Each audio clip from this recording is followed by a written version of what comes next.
Hello and welcome to Background Briefing, available 24/7 at backgroundbriefing.org. I'm Ian Masters, and today we'll examine a number of stories and issues in the news. We'll begin with the fifth year of Russia's war on Ukraine beginning today and go to Kyiv to assess how the Ukrainian people are dealing with a bitter winter, constant Russian attacks on civilian targets, and a United States under Donald Trump that has cut off military and economic support while cozying up to Russia's ruthless dictator who started this war and appears to have no interest in any real peace short of Ukraine's capitulation. Joining us is Tamar Jacoby, the Kyiv-based director of the Progressive Policy Institute's New Ukraine Project. She was a senior writer and justice editor at Newsweek, and before that, the deputy editor of the New York Times' op-ed page. She's the author of Displaced, the Ukrainian Refugee Experience, and we will discuss her article at the Washington Monthly, Ukraine Requiem for a Citizen Soldier. My friend, an entrepreneur turned exemplary officer, was killed in action in eastern Ukraine this year. Like his comrades, he knew what he was fighting for. Then we'll look into how boycotts of companies doing business with ICE are working and whether a general strike will be necessary to bring down the Trump regime. An assistant professor of labor studies at Rutgers University, an organizer trainer in the Emergency Workplace Organizing Committee, the director of the Worker to Worker Collaborative, and the author of the Substack Labor Politics, which can be found at laborpolitics.com. His latest book is We Are the Union, How Worker to Worker Organizing is Revitalizing Labor and Winning Big. And his latest articles at Jacobin we will discuss are Your Individual Boycotts Aren't Helping and How to Organize a Real General Strike in the U.S. And before we begin at the start of this new year, which will culminate in the fateful midterm elections in November, polls already indicate MAGA Republicans will lose the House and possibly the Senate. But we're up against a Trump-Miller presidency already drunk with power, and they will do anything to stay in power, having already demonstrated their contempt for the United States Constitution with Trump's January 6, 2001 coup attempt. They see over half of the country as their enemy and have a private army of loyal thugs ready to round up critics of the regime they label as communist lunatics. As Trump cowers, the media and his cronies buy up the mainstream press, Background Briefing will continue to expose this malevolent regime's fascistic machinations, providing a daily insight into the news as a massive coalition of people power is mobilized to bring about an end to this nightmare and usher in a new era of reform not seen since Nixon departed the presidency in disgrace. To help save America's 250-year-old democracy, we need all hands on deck, and you can make a tax-deductible donation to help us do our part at backgroundbriefing.org/donate or at publictruthmedia.org. And thank you. And joining us now from Kyiv in Ukraine is Tamar Jacoby, who is a Kyiv-based director of the Progressive Policy Institute's New Ukraine Project. And she has an article at the Washington Monthly, Ukraine Requiem for a Citizen Soldier. Welcome to Background Briefing, Tamar Jacoby. It's nice to be back. Thank you, Ian. Well, thanks for joining us, Tamar. And what is the mood in Kyiv now as we now enter the fifth year of Putin's war on Ukraine? Yeah, it's been a very tough winter.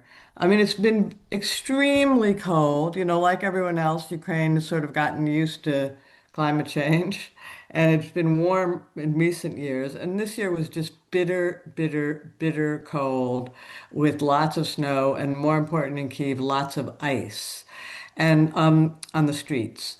And Putin has taken advantage of that cold to try to terrorize civilians by knocking out the electricity.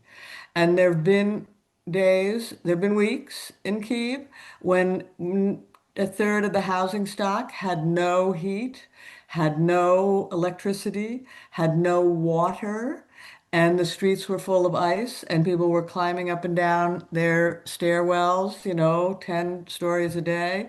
It's been very tough. And it sort of felt like the world had forgotten Ukraine. People were been very focused on, starting with Venezuela, on things very far away. And it's so people, but Ukraine, nobody does resilience like Ukrainians. And it hasn't it's people are tired, but they're not beaten by it. And if anything, the resolve is stronger. I mean, they certainly don't want to, tie their futures to a guy who would do that to them, a government that would do this to them. And so it's Putin's been brutal, but people are just sucking it up and managing. But I mean, everybody is kind of at the point, I had a moment where I just thought, I haven't complained for 4 years and I am really sick of it. And it's the little things that add up. And I sort of embarrassedly told a young Ukrainian friend this, and he said, every week or so I go out on my balcony and just scream. Everybody is kind of at the I can't stand it anymore point, but somehow they stand it and they keep going. And so it's been a tough winter. Everybody's looking forward to spring. So let's talk about your friend Finn. Finn being his call sign, and Finn, of course, was because he comes out of finance and is an entrepreneur. He was on the front for a long time, like most of the Ukrainian soldiers, right? And they're not young people. He's a middle-aged man. He was, yeah. I mean, he's the story is about his, how he was killed in action. So unfortunately, it's all past tense. But I mean, the first thing to say, in comparison to what we just were talking about, as tough as it is in Kiev, Kiev is a country club compared to the front. At the front, the important thing is that the kill zone, there used to be such a thing as the front line. People imagine World War One, where there was trenches on one side and trenches on the other side, and there was a couple hundred yards in between, sort of max. There's now 30 miles or so, 25 miles, that's basically deadly because of drones. And again, I think, Americans, I mean, I went to the front to find out what happened to my friend, so I got sort of a fresh look. I hadn't been there in since the fall, since October, November, I guess it was. And I think Westerners imagine there sort of are trenches and there are positions and there's kind of stuff flying overhead occasionally. It's all drones now. Everything is drones. I mean, 80% of the casualties are the product of drones. And there's big drones and drones that come at night and drones that come in the day and drones that, robots that drive vehicles and robots that fly overhead. And, everything is about, you never see a tank. I mean, tanks may come back in some other day of warfare, but there are no tanks are not helpful anymore on the Ukrainian Eastern Front because they would immediately be destroyed by something flying overhead. And you can't go out without being seen and I mean, you can go out to some degree, but a soldiers in the actual fighting area can't go out without being seen and immediately struck by a drone. And for 35 miles back from what you think of as a front line town, the roads are all covered in netting so that maybe if a drone flies there and you're driving underneath, the drone will get stuck in the netting and not hit your vehicle. And what the soldiers think about is, electronic warfare and remote control and various kinds of high frequency waves of the kinds to jam and spoof, and it's all sort of electronic and tech, and it's much more dangerous because there's sort of no place is safe. And if you are literally in a trench, you can't get out to relieve yourself. Something flying over will see you and kill you. So the front is very different. And I learned that my friend who I met at the front. I met him, interviewed him at the front, sometime last summer, I guess it was. And we remained in touch after the interview and struck up quite a remote friendship, just in texting and that sort of thing. And we texted at Christmas, and And then I didn't was we weren't in touch for a couple of weeks, and then at the end of January I texted him again, and I noticed that it's set up in in a tech in most tech texting systems you can tell when the person was last online, and there was a little note on my screen that said last seen 3 weeks before, and it took me sort of a day for it to sink in, but it finally did sink in, and I contacted his unit, and indeed he was killed in action by a drone in early January. And he was a wonderful man. As you say, he wasn't young. He was 52, and had been an entrepreneur before the big war. And in Ukraine, entrepreneurs like they got their start in the 1990s, right? Like he grew up in Soviet Ukraine, and then as a young man, and when the Soviet Union fell apart, he was one of the first entrepreneurs in his city, and he built up gradually from small business to big business. And then he signed up immediately when Russia invaded in 2022, and he was in command of one of these very heavily electronic, and it was an anti-drone electronic warfare unit. And so he was all about, sort of science and tech and trying to stop the drones coming into this particular area of the front. And yes, he'd been there since 2022, and he was, as I say, he was kind of a wonderful man. I suppose you've seen the movie, right? To 2,000 meters to Androvika. I have, of course, yes, Yeah, yes. that's A big my fan. understanding of what the front is like in terms of what the soldiers go through, and it's a very powerful film. But one of the contrasts clearly is, as you make the point, that your friend was highly motivated, as all Ukrainians are. Contrast that to what the BBC is reporting today, that they have evidence that a number of Russian officers and commanders have been routinely shooting their soldiers who refuse to go to the front. They just Yeah, execute them on the spot. yes, That's a yes. pretty fundamental difference, isn't it? I mean, the Ukraine, they have trouble with mobilization too. I mean, this has been one of the challenges of this war is, Ukraine's a much smaller population, and especially in the early days, people literally lined up around the block to sign up. But the people, by the time you were sort of in your second year, all those people who'd lined up around the block were fighting, and the people who were left weren't so keen on going. And I don't judge. I have friends in both worlds, so to speak. I mean, I hope I would have had the courage to go, but it's joining the army. It's not just about afraid to die. It's you're basically signing your life away to the army. And in Ukraine, commanders are very uneven. Some modern commanders are revered and take care of their men, and the training is good. Other commanders care more about the machinery than they care about the men, and the training is not very good. And so Ukraine definitely has a mobilization problem too. But I mean, there's nobody. It's not like. I sort of think of the Western movies and books that I grew up on, where in a way there was no good soldier. So a war was always about sort of the bad people in power were using good people to fight, and death as a soldier was futile. Ukrainians don't think that. Nobody in Ukraine thinks that. Everybody recognizes that the country is fighting for their survival, and that to fall on the front line is an honorable thing. And, I realized as I was writing my piece and said in my piece, I think if my friend Finn had known what was waiting for him, I don't think he would have lived his life any differently. I think he thought that, he had to do what he had to do for his country, and he did it the best he could.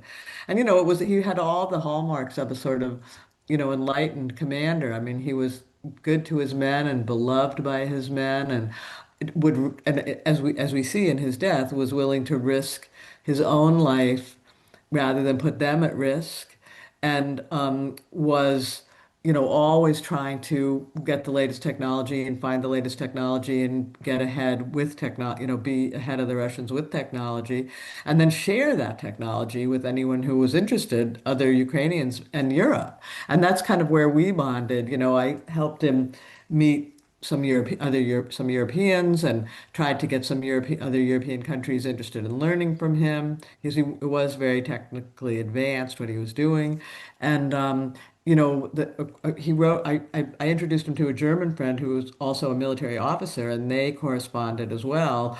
And what Finn wrote to my friend was, someday we will work or serve together for a free Europe. And he knew that he was fighting for Europe and gave his life really for Europe, for Ukraine, of course, too, but Ukraine as the shield of Europe.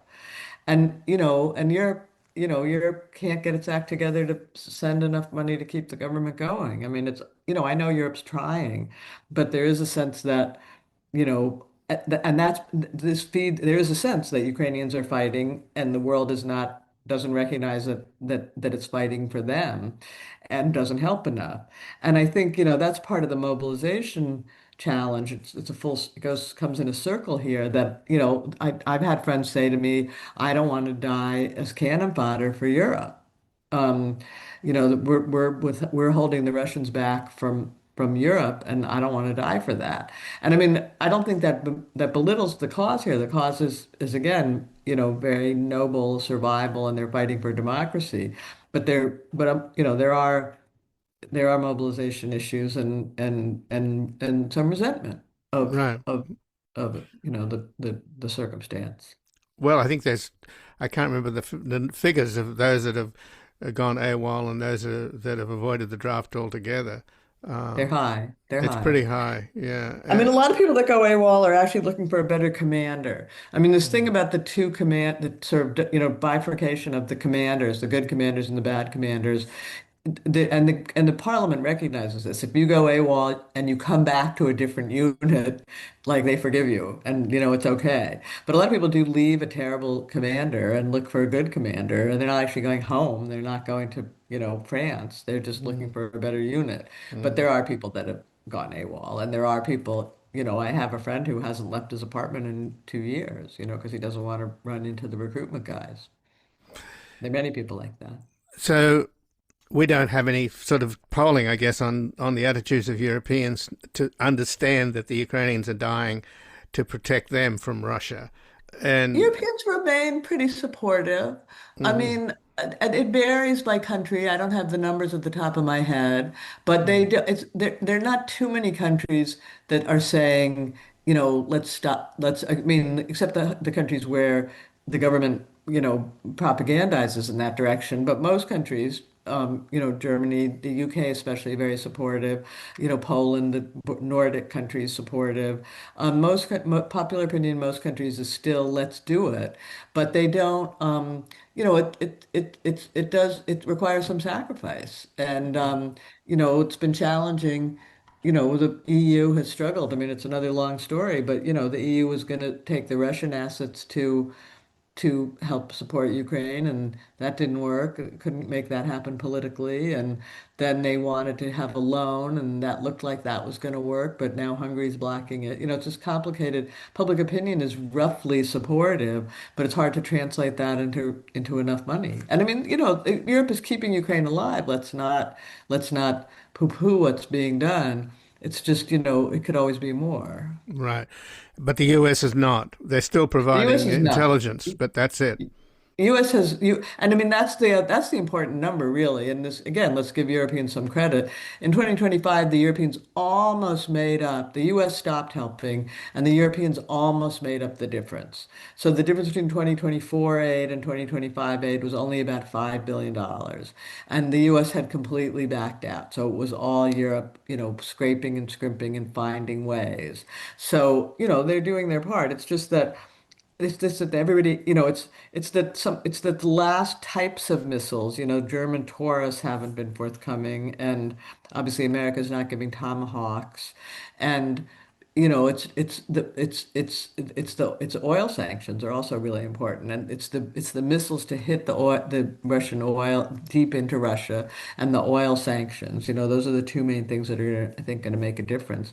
But the bright side is, again, it's not a It's not you can get carried away by your emotion here. The bright side is, Ukraine is making long range missiles that can hit deep in Russia. For years they begged the Americans and they begged the Germans and they begged everybody to give them long range missiles. And when we didn't, they said, okay, well, we're going to make them. And last week there was a remarkable strike deep in Russia. And what they hit deep in Russia are military production facilities and launch places and oil depots. And there was the place, the Ixander missiles are some of the worst missiles that come toward Ukraine.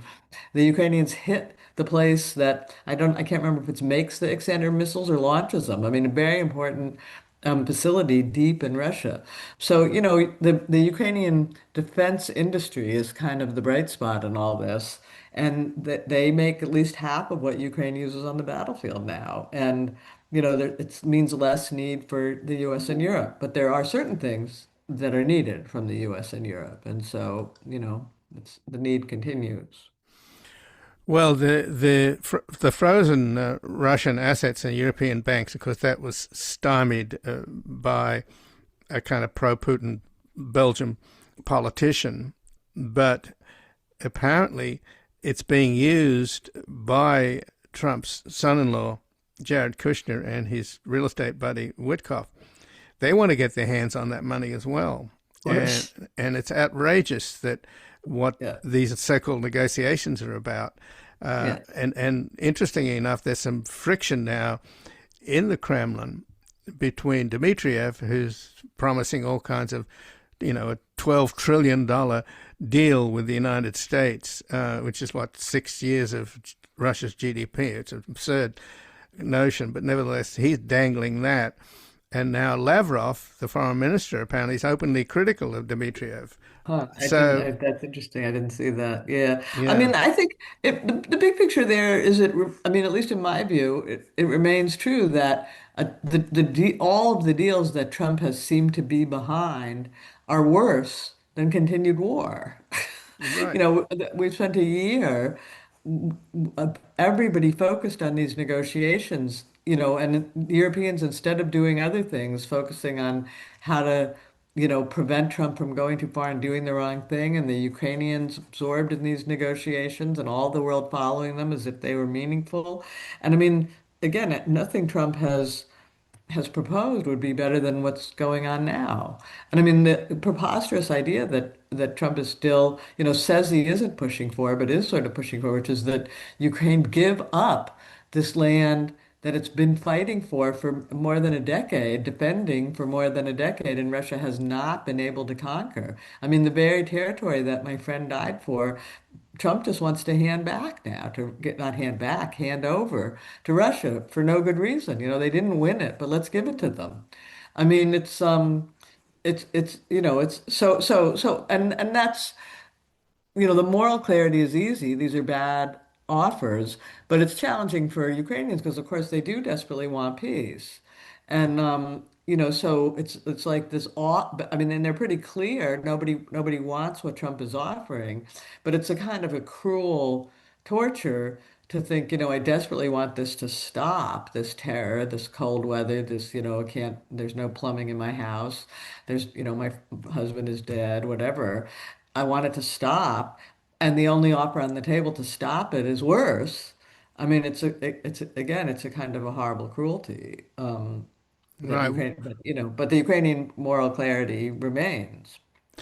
Well, the latest from Zelensky is kind of sad because he's basically saying plaintively to the United States, "Are you still on our side?" I know. Is it? I know. Zelensky, I mean, I don't know. Zelensky's plays some strange games with Trump. Zelensky has to negotiate to stay out of the penalty box, right? I mean, both Putin and Zelensky are remain at Trump's table, so to speak, Trump's ordered negotiating table because they need or want something from Trump. So Zelensky doesn't want to have a repeat of the famous Oval Office visit Oval Office visit. It was awful, but it was the Oval Office visit from last year. And he doesn't want the U.S. to cut off intelligence. And Putin wants Trump to suspend the sanctions and to start making deals with them. And so they're both kind of playing along in these negotiations. I think Zelensky, I don't know. I don't know. It's hard to know what Zelensky really wants. And Budanov, who I know you've been following for a long time, who's now the sort of number two in the government. It's hard to know what they really think could happen. Do they really think that something good could come of this? Sometimes it looks like they do. Other times it looks like they're just playing the game. And, of course it would be wonderful if something good came of it. It's hard for me to see it that Trump will do the right thing or that Putin would do anything like the right thing. But Zelensky does keep at it, again, in a way that it's not clear whether he's just keeping out of the penalty box or he hopes something better will come. And it would be a brilliant magician's trick if he could maneuver Trump and get something better. And you never say never. I'm a little dubious, but Right. not at the table. Well, it's pretty embarrassing to have Witkoff and Jared Kushner replacing the State Department. One's a real estate developer who was actually a slumlord, and his business partner is Len Blavatnik, who's one of Putin's bagmen. He's been to now. He's made I think five trips now to Moscow. Witkoff has hanging meeting Yeah, up with knows Putin, nothing about anything. I mean, and but incredulous. right, Yeah, but he's never been to Ukraine. Not yeah, one visit to yeah. Ukraine, and he's supposedly brokering. The other thing that's extraordinary in that movie I mentioned, 2,000 Meters to Androvika, the aerial shots of this little narrow strip of land that they were fighting over on Hmm. both sides was this moonscape just littered with craters. And Right. you realize that so much of eastern Ukraine has been literally destroyed. There's mines everywhere and shell craters, etc. Now, on top of that, apparently, the entire landscape in eastern Ukraine is like with sort of silvery spider webs from Yeah, the yeah, fiber optic cables in the Russian drones now, because if you have fiber optic cable, the drone can't be intercepted, and right. apparently these threads are just littering the landscape. Yeah, I've seen shots, aerial shots, where literally, the whole landscape is glittering because the sun is reflecting off these cables, and they covered the landscape again, as you say, kind of. It's like a giant spider web, only no order to it, and not too many gaps. I don't know, I mean, and then there are mines, so it's not going to be. I mean, even assuming hopefully that Ukraine gets the land back, it's going to be decades before it's livable, farmable, anything. And not to mention that the cities have been destroyed. I mean, the places that, how does Russia take one of those, villages or cities in the east? It flattens it and then it infiltrates it because of the drones. You can't send large numbers of men in. You can only send a handful at a time who race in on a motorbike or something. They can't come in a tank. They race in on a motorbike or a golf cart or sometimes a horse, and a few men race in, and then they hide in the ruins of the buildings that the Russians have flattened with drones and aerial strikes, and use that for sort of some kind of street to street, close-up fighting. And the clever thing is that Ukraine is getting better at pushing them back, at sort of cleaning up these infiltrators, at coming in, pushing back, cleaning them up. I mean, that's the other good development of the last couple of weeks, right? Is that Elon Musk finally did the right thing. Supposedly all these years, Starlink was illegal in Russia. Ukraine did have a right to use Starlink, but Russia didn't. And Musk never changed that. But Russians did figure out ways to basically pirate Starlink terminals, and we're using them quite effectively, both on the ground and on drones of various kinds. And it was very effective, and very cleverly, Ukraine a couple weeks ago called Elon Musk and said, "Could you make sure could we stop this? Could we prevent Russians from using these terminals illegally?" And Starlink stepped in to do that, and it's created big opportunity for the Ukrainians. And a lot of what the opportunity has been to to push back on these infiltrators in these places. So I just checked, by the way, that Steve Witkoff, the negotiator, along with Mhm. Jared Kushner, he's made 6 trips to Moscow and not one visit to Ukraine. But do the Ukrainians, they must know that everything that's happening in terms of these negotiations is completely performative. Well, they do, except it's not clear that it does sometimes seem that Zelensky believes the performance. I don't know, but it sometimes seems that he does. It's just hard to know. But it should be clear. It's a mystery as exactly what hold Putin has over Trump. But Trump will do anything for Putin, and conversely, he doesn't seem to like Zelensky. I No. guess Putin represents money that he could get into his pocket. Zelensky represents money that he might have to spend, and also, of course, he reminds him of his first impeachment. I Um, also it, think I think Trump has a thing about America's a great country and it should deal with other great countries, and that he wants to be the equal of what he considers great leaders. And I think he's always seen Russia as, from like 30 years ago, as another great country that and a country that he wanted to sort of be a partner with. And it literally goes down to the aesthetic. I mean, Putin's office looks like Trump's office. They're all gilded in gold, and there's that sort of obvious, king figure, and it's authoritarian, but it's sort of beyond authoritarian. It's authoritarian of a great quote unquote great nation. Never mind that, I don't know what's the Russian GDP now is something like Portugal's or something, but or less. But Trump thinks of him as a peer, and he thinks of Zelensky as sort of the governor of Delaware. He doesn't think of Zelensky as a peer. And I think, and the money, I think, is another thing. He sees Putin as providing money, and Zelensky is taking money. right, and the money goes back to 1987 in terms of Russia helping Trump out with his casinos, buying real estate, bailing him out. That's all very murky. Yeah, The whole yeah, history is very yeah. sordid, and we're not even getting into the girls that were being trafficked Right. as well. I was going to say that might be. We don't have evidence, but yes, Right, no doubt. Right, exactly. right. So, just in closing, Tamara, since you're in Kyiv, and this is the literally 4th anniversary, the beginning of the 5th year of this war, do the people see any end here, or are they just going to hunker down? Well, again, I think, I think people would like this to be the year that it ends, but I think it's hard to see the way it ends because I don't think, again, I think the peace that Trump is offering is worse than the status quo, worse than being at war. And I think, so, I have had people say to me, oh, it's a forever war.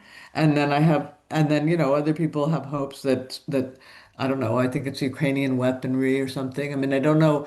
There's no obvious end game plan that seems plausible, other than, other than some wild, crazy miracle breakthrough in the Trump peace process. But I think Russia is tiring. I mean, Russia is also tiring. Let's talk about Russia's weaknesses, right? So Russia is also, I know these are our last paragraph, so to speak, but Russia is also, it's getting harder and harder to mobilize Russians. For a long time, the Russians, Putin basically paid people to serve, paid it as in multiple times an annual salary and big death bonuses and that sort of thing. And it's getting harder and harder to sustain that monetarily. And I think even to find people who want to do it. And so many people are being killed. They're having a hard time keeping up. They're recruiting. There was a point at which they were recruiting about 30,000 a month and losing about 30,000 a month. And Ukraine's trying to raise that number so that more people are dying than being recruited. And the Russian economy is in bad shape, and Russians are sick of the war. So I think Putin will sustain it. I think, he's in bad territory, but he's still going to manage to sustain it. But I think that's also one of the hopes in Ukraine is that, we're tired, but Russia's tired too, and at least we believe in it, Right. and our weaponry is getting better and better, and we just have to fight on. We have no choice. Well, Tamar Jacoby, I thank you very much for joining us here today. My pleasure. Thank you, Ian. Thank you. And I've been speaking with Tamar Jacoby, who's a Kyiv-based director of the Progressive Policy Institute's New Ukraine Project and has an article at the Washington Monthly, Ukraine, Requiem for a Citizen Soldier. We're going to take a brief station break. We're back looking into how boycotts of companies doing business with ICE are working and whether a general strike will be necessary to bring down the Trump regime. Птах в небесах безпілотником вітру шукає і знов, світить в тумані вікно, тиша примарна, фрази короткі, безвість не чутно течуть, серце надії печуть, що все не марно, Welcome back. I'm Ian Masters, and this is Background Briefing, available 24/7 at backgroundbriefing.org. And joining us now is Eric Blanc, who's an assistant professor of labor studies at Rutgers University, the director of the Worker-to-Worker Collaborative, and the author of the Substack Labor Politics, which can be found at laborpolitics.com. His latest book is We Are the Union, How Worker-to-Worker Organizing is Revitalizing Labor and Winning Big. And he has an article at Jacobin, Your Individual Boycotts Aren't Helping, and how to organize a real general strike in the U.S. Welcome to Background Briefing, Eric Blanc. Thanks for having me on. Well, thanks for joining us. And tonight, of course, at the State of the Union, there's a boycott underway. Actually, there's several boycotts underway. What do you make of all of the various alternatives, the People's State of the Union and others? My sense, Eric, is that the entire Democratic Party should boycott the event, but that's not going to happen. Yeah, I think the divisions within the Democratic Party really tonight underline the absence of any strategic plan from above on how to defeat Trumpism. And it just underscores to us and to me the importance of the movement coming up with that plan. There's no world in which we can expect or wait for the Democratic leaders to sort of give a coherent lead on what to do. So what then do we make of what Scott Galloway has been saying lately, that boycotts, even limited boycotts, can be incredibly effective? I take it from your article at Jacobin, Your Individual Boycotts Aren't Helping. You don't agree with Scott Galloway. I think that boycotts can be extremely effective. So the point of the article wasn't to say that, consumers have no power. It's a question, though, of how that power can be leveraged in a real way. And I point out that we actually have a lot of experience as movements with successful boycotts, and it's not a mystery to figure out what makes a boycott successful. If the point of a boycott is not just to make yourself feel better, but to actually change things, then you have to look at it from a strategic standpoint. And so, yeah, my polemic with Scott Galloway is not that his intentions are wrong. I think it's good that he's bringing to people's attention the centrality of corporations for propping up ICE. So that's great.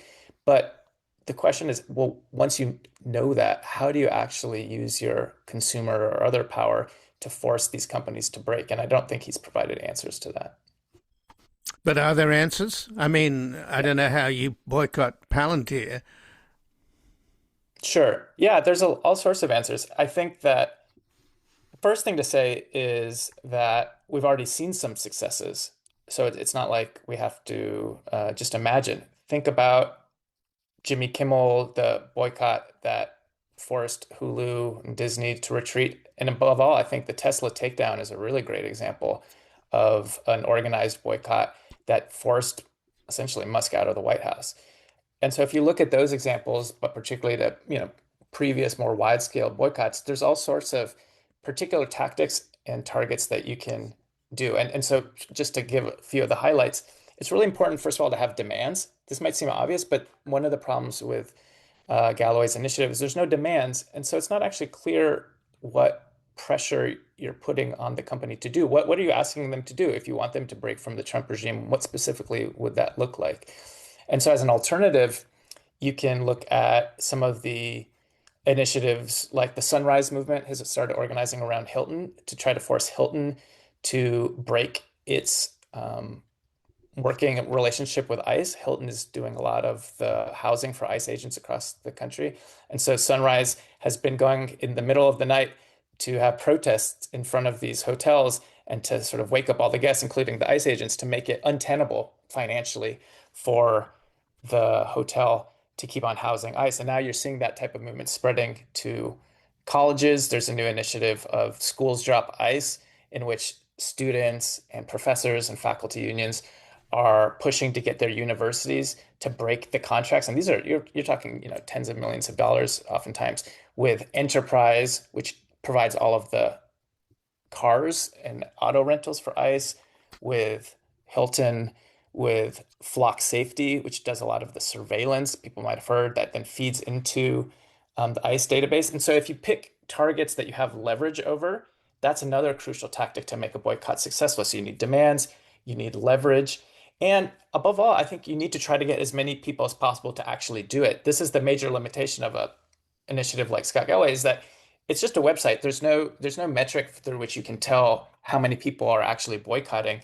And so the difficulty is that for so many people who it is inconvenient to figure out, well, where would I get my XYZ product if I'm not going through these big companies? To get them to make the leap towards actually boycotting, you need something more than just a web page. You need a campaign that can follow up with them. You need to have sort of metrics and proof that a lot of people are doing this, like what we saw with the Tesla takedown, where there's protests everywhere. So other people say, okay, I see other people are doing it, I can do it too. Because otherwise it just sort of stays in the ether. It doesn't become real and doesn't really scale. So those are some of the major points, I think, that can point us in a different direction for boycotting. Well, I would think, though, on top of the list for everybody that's listening out there, every consumer in this country, that they should boycott Lowe's, right? I mean, the owner of Lowe's is a huge Trumpster, and the people that go there for day laborers, they get routinely rounded up by ICE in the Lowe's parking lots with the cooperation of Lowe's is pretty despicable. It's horrible. I mean, but Home Depot as well. There's very little sort of light in between Home Depot and Lowe's as far as this goes. They're both allowing ICE to deport people from their properties, and they're both using what I mentioned before, Flock Safety, which is essentially a license plate reader that then, and not just license plate, data from people driving by that then feeds into a database that ICE can utilize. And so you're right. Yeah, Lowe's is one of the many corporations that has actively supported the Trump regime. And then the question becomes, okay, well, if we want to force Lowe's to either break from the regime because it's costing them so much, or so dramatically hurt their bottom line that it scares other companies into breaking from the Trump regime because they see if this is what happens if I'm sort of openly identified, well, then we need to be able to demonstrate to Lowe's and to the corporate world how many people are boycotting. The problem with silent boycotting is that these companies don't actually know if the reason their profits are going down is because people are boycotting or because supply chain problems or, a dozen different reasons. So you actually have to have a mechanism through which you can measure how many people are boycotting. So that's why you have to have campaigns where people sign up, where they pledge, where they go to protests. Whatever the metric is, you need to have some sort of way to make a credible case to the leadership of these companies that their policies of bending the knee at best or actively abetting at worst are unprofitable. And so just for their own sort of basic profit reason, the reason that they exist, they should move away from the Trump regime. And so that is something that can be done, but it requires demonstrating how much power we have and how much we're hurting them. So can we boycott, for example, Paramount, CBS? It's so obvious what's happened there that Larry Ellison and the Nepo baby's son completely are Trumpsters, at least the father is for sure. And now he's trying to buy Warner Brothers because Trump wants to own or control CNN. And Larry Ellison's already promised Trump that he'll fire the anchors on CNN that Trump doesn't like, particularly the women. So is that a viable option now? Because, since CBS News had such a sort of storied history with Edward R. Murrow and Walter Cronkite. I think a lot of people are pretty disgusted with what's happening to it. Yeah, I mean, I think that's a good target. The question then becomes, okay, let's organize a boycott on CBS. How do we do that? How do we make it clear that we are forcing CBS's profits down? And so I think you're right. It's a really good target. Maybe there's a demand too. And you have to say, do we want CBS to, break from its recent policies, or are we just saying we're done with CBS in general? Because this is where it becomes a little tricky. Is oftentimes if you do a boycott, you want to give them an out, right? Because you also want to force a real crisis internally in their organization, because there's a lot of people in these organizations who don't like the new direction that the leadership is taking. And I would say that as a general orientation, it's important to not forget the worker piece. When we're talking about pressuring companies, it's not just consumers, but it's also the professionals and the workers who make these companies run. And so that's why, I think it's important to try to, wherever possible, have really concrete demands, because it's on that basis that you can link up consumer fights to worker fights. And there's a lot of friction if you read the news, behind the scenes about all of the impositions from above. And we've already saw that, when there was the Jimmy Kimmel debacle, Hulu and all of that, a lot of the pressure was coming not just from consumers, but from people within their own ranks saying, what is going on? And so I think that oftentimes is the sweet spot where you have the internal fight within the organizations from below and the consumer fight. And when you bring those together, that's really when you have a lot of power. So let's focus on how you could do a boycott against a corporation at the same time not hurt the rank and file, the workers who, might well lose their jobs. So is there a way to appeal to the workers as a kind of a inside job, a fifth column, if you will? Definitely. I mean, this is a classic tactic. And I think that's why it's useful to think of boycotts as not a standalone tactic, but part of a broader campaign. So let's take the example of Enterprise, for instance. So Enterprise is the main provider of ICE cars, right? So ICE, because it's scaled up so quickly, doesn't actually have much of an infrastructure. So that's why the reliance on the private sector is so high. They're just, paying for this to the private sector. And so what would it look like at Enterprise? Well, we've seen already consumer protests starting to spread. So there's protests at Enterprise, dealers and at airports, and there's been protests at their headquarters in St. Louis. But we also know that a lot of workers are themselves extremely uncomfortable with having to deal with these ICE agents. I've talked, for instance, with an Enterprise worker whose parents are undocumented and has to regularly provide and engage with these ICE agents who are, as despicable as you really could imagine based off of, if you've been following the news at all. And so there's a lot of unrest from below that workers are both, feel like they're abetting something that they don't support morally, but then also just their own proximity. They don't want to have to be next to these, Trump's paramilitary goons. And so some of the ways that we've seen workers play a role and help the boycott is, for instance, at Hilton, and I'll talk about what this would look at Enterprise. At Hilton, oftentimes it's been the hotel employees themselves who reach out to the campaign and to the Sunrise Movement to say, hey, there's ICE agents at our hotel. Can you come protest? Right? So that's part of the way you can get intel. That's one of the really crucial things that workers can do in the inside. They can give intel. So Enterprise, for instance, workers can, leak how many rental cars are coming out weekly or daily from ICE, so that the community knows this is where they're getting their resources, and people can go and they can do civil disobedience, and it can sort of put pressure on the leadership and the CEOs when there's visibility. So that's one thing workers can do, is they can put visibility. And then also, I think that's part of the reason why it's not always the best plan to just blanket boycott a company, because our goal isn't per se to put Enterprise out of business. We want to get them to break from their deal with ICE. That's the goal.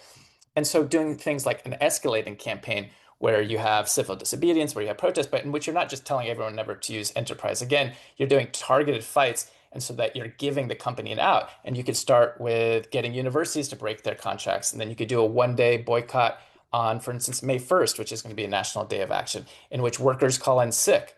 That's what we saw in Minneapolis. So again, this is not like pie in the sky. In Minneapolis on January 23rd, there was workers sick calling in sick. There was a day of no work, no shopping, no school. And it brought together all of these different forces. But it was a 1 day action because workers can only stick out so long. And oftentimes, even consumers, it's not so easy for them just to stop shopping at all of these different companies. So oftentimes, like a targeted day or week is a good starting point before you have enough power to actually force the company to break.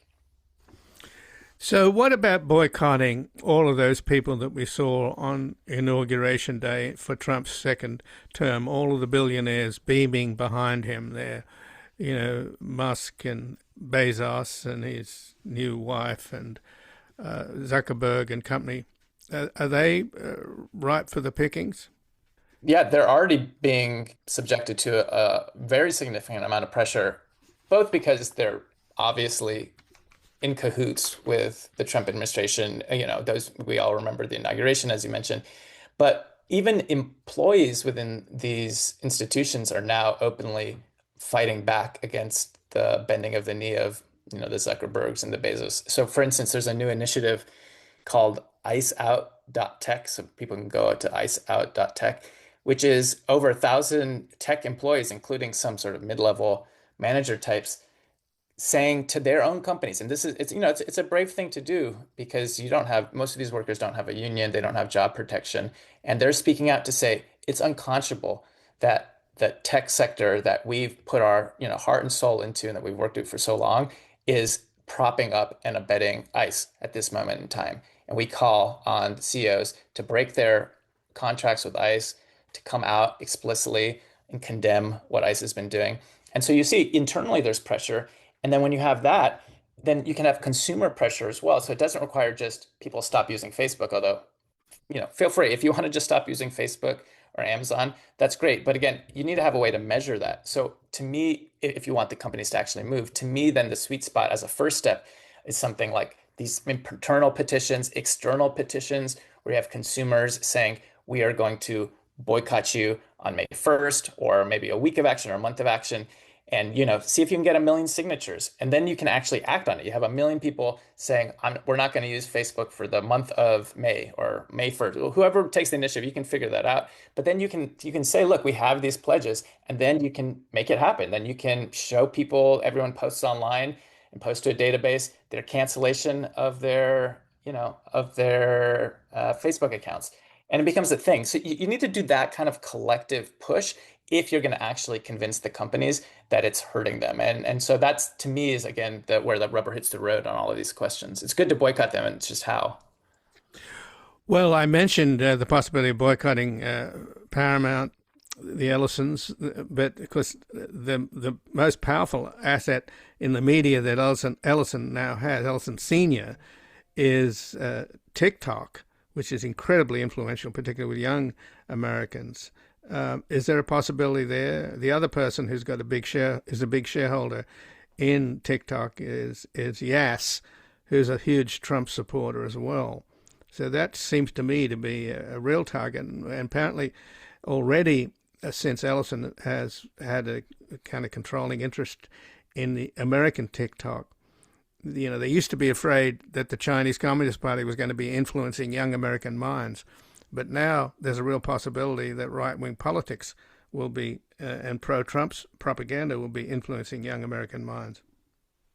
I think that's right. But that's why it's a tactical question whether to immediately go to a boycott or whether you start by doing sort of a targeted campaign. Because the danger potentially of just leaving the platform is that if you leave and the left leaves and everyone else stays, then you're ceding that ground to the right. And you might remember that the day, I believe, or maybe the day after Ellison took over TikTok, they started banning, the use of words like Epstein, and a lot of Palestine content was made very hard to see. And there was a huge backlash. Some people threatened to leave, and some people did leave. And my understanding is that it forced them to retreat. And so We've already seen that this type of pressure works. Sometimes the fight is not just immediately leaving and boycotting, but is raising these demands and using the threat and leverage of a potential boycott to try to force them to back down. And so it's really a tactical question at a given point. How strong are you? How strong is the other side? How widespread is the anger? How likely it is you can get large numbers of people to move with you if you're going to leave a platform? And to me, that is really the question. It's not a moral issue. It's not really like you as an individual consumer, how do you ease your conscience? I mean, that's fine if you want to do that, but I think we need to look at it more as a question of power and strategy. How are we going to force these companies to change? How are we going to defeat Trump? How are we going to defeat the companies that insist on committing to authoritarianism? To me, that's the question more than sort of an individual moral choice. Right. Well, I guess it's like what LBJ once said. It's better to be inside the tent peeing out than being outside the tent urinating in. I'll start using that. So, but let's just, in the last few minutes here, talk about how boycotts have been successful and how maybe we can learn from them. Going back to 1955, you have the Montgomery bus boycott. Then you had the United Farm Workers grape boycotts in the late 1960s. And then in the 1970s, there was a boycott against Coors. And then, of course, more recently, the Tesla takedown. So there's a history here. There's something to be, be encouraged by and also follow. There's a long history, and even going back before that, the labor movement used to use boycotts centrally. 100 years ago, it was together with the strike one of its major tactics. And so one of the unfortunate dynamics today is that boycotting has become, in part, a recourse for upper middle class people or middle class people who have a little bit more time and disposable income. But historically, it was a working class tactic.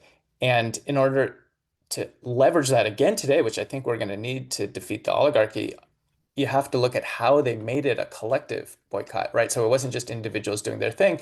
It was, we decide this is the target. We are going to go after them collectively, and we are going to go house by house, getting people to commit that they're not going to shop there. We're going to have pickets every day so people remember, and that there's a little bit of shame. If you cross the picket line, there's a little bit of shame in Montgomery bus boycott, or if you're going to buy grapes. You need to have that kind of on the ground action. And I think this dovetails a little bit with some of the limitations of the online only approach of so much activism today, where you just put out an idea online and hope it catches. And sometimes that can work, but for the reasons I described before, for getting millions of people and tens of millions of people to do an action, particularly when it's something that could really inconvenience them, and it's not just sort of an easy thing to do, then you do need to have that sort of on the ground relational push. You need to have people in their workplaces or their neighbors saying, hey, can you pledge to not shop on May 1st, to not go to work on May 1st? Here's a petition you can pledge, and we're going to follow up with you, and we're all going to go together as a neighborhood or as a workplace to the rally. That's the kind of communal spirit that drove the Montgomery boycott, that made the UFW farm workers boycott of grapes in the 1960s possible. It wasn't just an online thing. It was a real organized presence from below. You had thousands of volunteers. You had hundreds of full-time people working to make this boycott a success. And I think that if we are going to be able to defeat this regime through strikes and boycotts, it's going to take that level of on-the-ground organization. And that's scary because, frankly, the American culture we have today is not really deeply rooted in organization. People have lost the muscle of associational life, which is new. It used to be even the right wing, left wing, everyone was organized. You had unions, you had religious groups, you had your PTAs, you had your bowling leagues, and a lot of that has been atomized and shriveled. And so we have to rebuild a culture of collective organized struggle and collective organized life.